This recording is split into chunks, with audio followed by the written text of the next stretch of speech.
The first thing Sarah Whitmore felt that Christmas morning was not hunger, though hunger had become as familiar as her own heartbeat. It was fear, cold and quiet, the fear of a mother counting the hours until her children's hands turned blue from more than just the winter air. The fire had burned down to a whisper of embers before dawn, and outside the small cabin window the snow had swallowed the fence line, the barn, even the shape of the mountains she had once found beautiful and now found only merciless.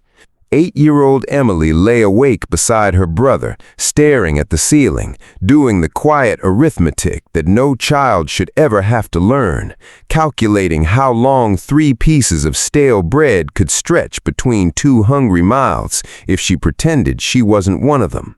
Jacob, only 5, slept with his small fists pressed to his chest, dreaming, perhaps, of the Christmas mornings his father used to make loud and warm with laughter, before the ravine took him 3 months ago and left silence in his place.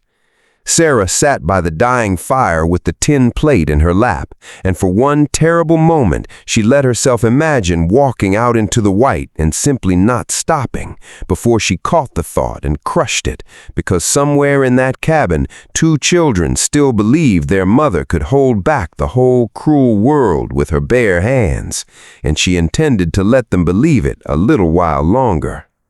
Emily woke first, rubbing her eyes, and when she saw the bread, she smiled, the practiced, deliberate smile of a child performing bravery she did not feel, saying, "Mama, I already had plenty yesterday. Let Jacob eat mine." And Sarah had to look away toward the frost-covered window so her daughter would not see her mouth trembling. Jacob woke soon after, asking if Santa had gotten lost in the storm, and Sarah knelt and told him Santa always found the children who needed him most, though the lie sat in her chest like a swallowed stone.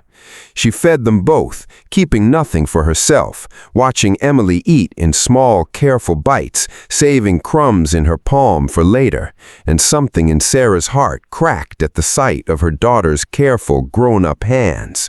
By early afternoon, the wood was nearly gone, and Sarah had begun the grim mental math of survival, wondering how many hours of warmth remained before the cold became more dangerous than the hunger, when a sound broke through the wind, heavy and rhythmic against the porch boards, unmistakably a knock. Her heart lurched, because no sane man rode these mountains in a blizzard unless something terrible had happened, and she rose with the old rifle in her hands, more from habit than courage, and cracked the door only far enough to see a shape she did not expect.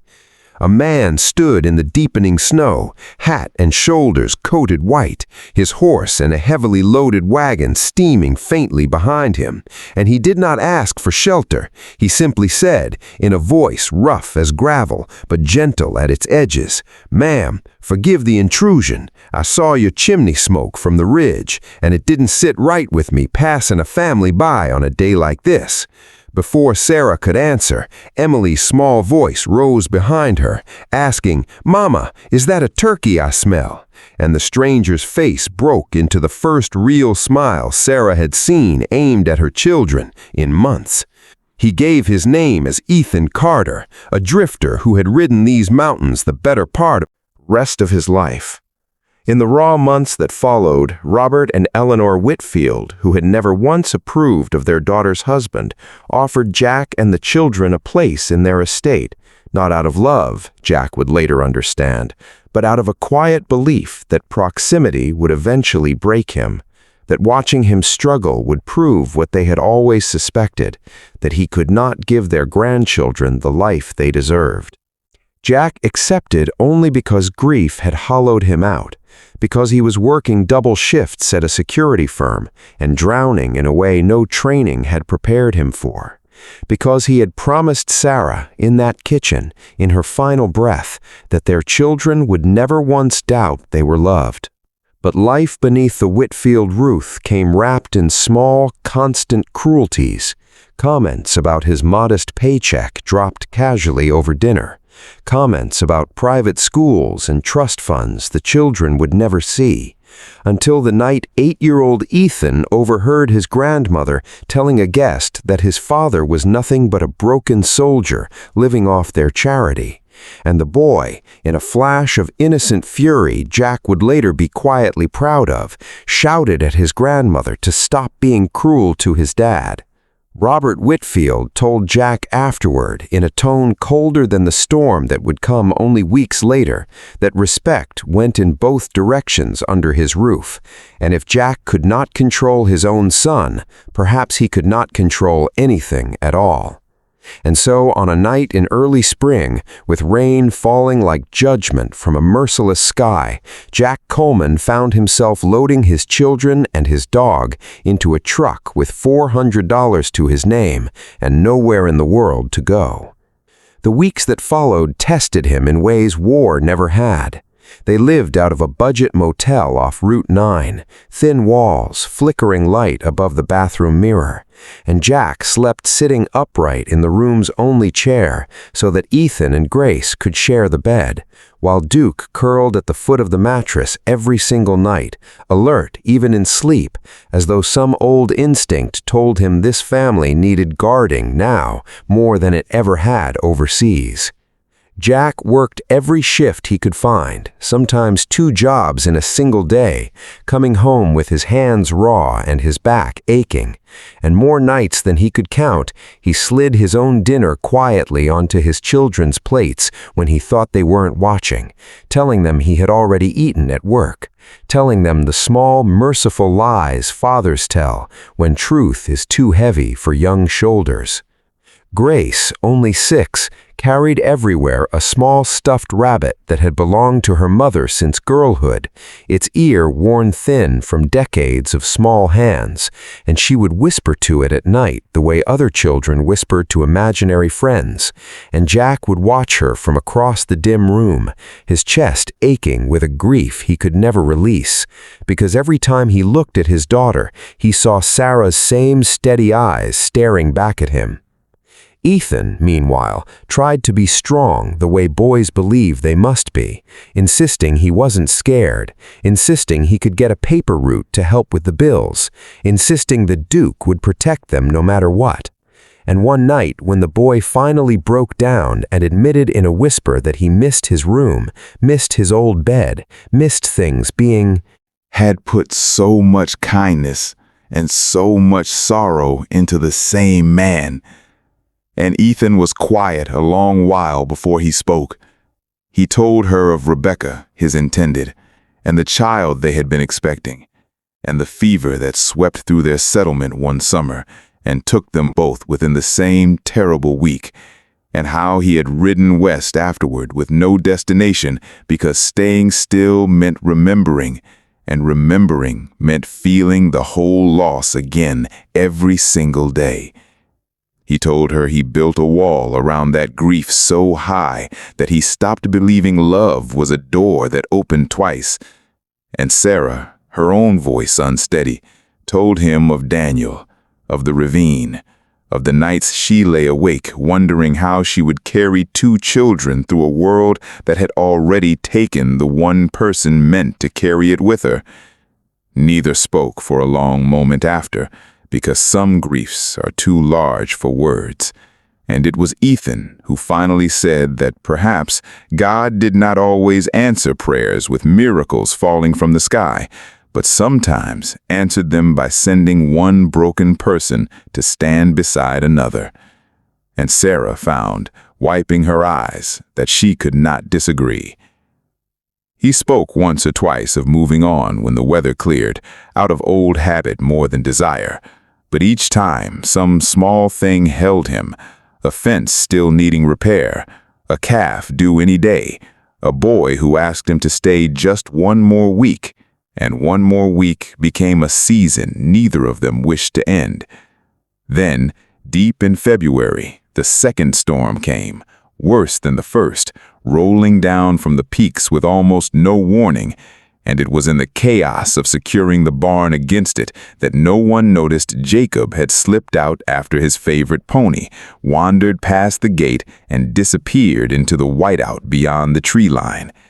It was Emily who noticed first, screaming her brother's name into the empty yard, and Sarah's whole world narrowed to a single point of terror as she called for him into the storm, her voice tearing against the wind. And it was Ethan who moved before she could even finish her sentence, wrapping a rope around his waist and tying the other end to the porch post, shouting over the wind that he would follow the pony's tracks before the snow buried them entirely. Sarah stood in the doorway with Emily clinging to her skirt, both of them straining to see anything through the white. And for the longest 10 minutes of Sarah's life, there was nothing but wind and silence, and the terrible fear that she had already lost the one thing she could not survive losing. Until at last, a shape emerged from the storm, Ethan carrying Jacob against his chest, the boy sobbing but alive, wrapped inside Ethan's own coat. Sarah crossed the yard and pulled them both into her arms without thinking, without caring that the storm still raged around them. And it was only once they were inside, once Jacob was wrapped in blankets by the fire, shivering but safe, that Ethan finally said, quiet and rough, "I wasn't about to lose another child I loved. Not again. Not while I still had breath in me." And Sarah understood in that moment that he had stopped thinking of Jacob as a stranger's son long before he ever said it. Aloud, Emily, still trembling, walked to where Ethan sat and, without a word, climbed into his lap and pressed her face against his shoulder. And Sarah watched her daughter's guarded heart finally let go of the walls she had built, and she realized her own heart had done the very same thing without her permission. As March softened into the first thaw of spring, the ranch that everyone in Larkspur Hollow had quietly written off began to thrive again. Fences mended, cattle healthy, fields turned and ready, laughter filling the cabin in a way it had not since Daniel was alive. One warm afternoon, watching Ethan teach Jacob to saddle a gentle old mare, Emily turned to her mother and said quietly that she used to pray every night for someone to come and make things not so hard anymore, and that she thought Ethan was the answer to that prayer. And Sarah, watching the man who had once been a stranger kneeling patiently in the dirt beside her son, found she believed the very same thing. It was beneath that same porch, months later, where the snow had first revealed his weathered face, that Ethan took Sarah's hands in his beneath a sky stretched wide and blue and endless, and asked her, with the same plain honesty he carried into every act of kindness, if she would let him stay, not for one more season, but for all the seasons left to them. Sarah said yes before he had even finished asking, and when they married that summer, Emily stood beside her mother in a dress sewn from cloth Ethan had traded 3 days' labor to bring home, and Jacob stood proudly at his side, calling him nothing formal, simply Pa, as though the word had always belonged to him. Years later, when Emily and Jacob had children of their own, they would gather them close on winter evenings and tell the story of the Christmas their family had nearly starved. And they never began by speaking of the wedding, and they never began by speaking of the ranch that flourished after. They always began the very same way, with the same trembling reverence, saying that the best Christmas miracle their family ever knew began with a lonely cowboy who walked 11 miles through a blizzard, carrying a hot turkey and a broken heart, and simply refused to leave. If this story moved you, if it made your heart ache and then mend in a very same breath, take a moment to like this video, share it with someone who needs a little hope today, and subscribe for more unforgettable stories of the American frontier, where kindness always finds its way home, even through the worst of storms. The educational and moral value of this story is its portrayal of selfless generosity, the belief that true kindness asks for nothing in return, and the reminder that grief, while isolating, can become the very bridge that connects two wounded people toward healing. It reflects historically grounded themes of frontier hardship, community reliance in the American West, and the quiet resilience of widowed pioneer women, while reinforcing timeless values of compassion, faith, found family, courage in crisis, and the belief that love can arrive unexpectedly, often through the kindness of a stranger who chooses to stay.